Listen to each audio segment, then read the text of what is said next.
जे मल्हार जय बळमामा. मला एक दोघांनी कमेंट केली तुमचा नंबर मला द्या. मी माझा नंबर डिस्क्रिप्शन बॉक्स मध्ये देत आहे, तिथे जाऊन तो पाहावा. आज आपण पाहणार आहोत बाळूमामांनी पृथ्वीवर कशी सत्ता चालवली. जे मल्हार जय बळमामा. बेळगावकडील घटना. एक श्रीमंत शेतकरी होता. मामांनी आपल्या व आपल्या सहकाऱ्यांच्या बकरी त्याच्या शेतात बसवल्या होत्या. बकरी रात्रभर शेतात बसल्यावर त्यांच्या मलमूत्राचे खत त्या जमिनीला मिळत असते. याचा मोबदला म्हणून त्या शेतकऱ्याने यांना रोख रक्कम आणि काही धान्य द्यायची अशी पद्धत होती. आणि त्याच रात्रीसाठी चहा पाण्याची सोय आणि जेवणाची सोय त्या शेतकऱ्यांनी करायची असते. या शेतकऱ्याने शेतकरी खूप कंजूस होता. या शेतकऱ्याने मामांना व त्यांच्या सहकाऱ्यांना चहाचे साहित्य खूप थोडे थोडे दिले आणि म्हणू लागला की जेवणाची सोय होत नाही.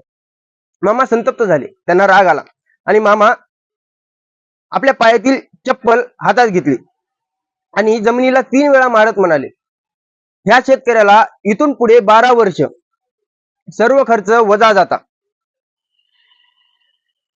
दर साल या मक्या एवढेच धान्य तू देत जा. मामांचा तळ तिथून पुढे गेला. मामा ही घटना विसरूनही गेले असते, पण त्या जमीन मात्र ती घटना विसरली नव्हती. तिने 12 वर्षे त्या शेतकऱ्याला त्या मक्या एवढेच 10 किलो धान्य त्या शेतकऱ्याला दिले. त्याची शेती खूप मोठी होती. बघा मामांचं किती सामर्थ्य होतं. जय बळूमामा.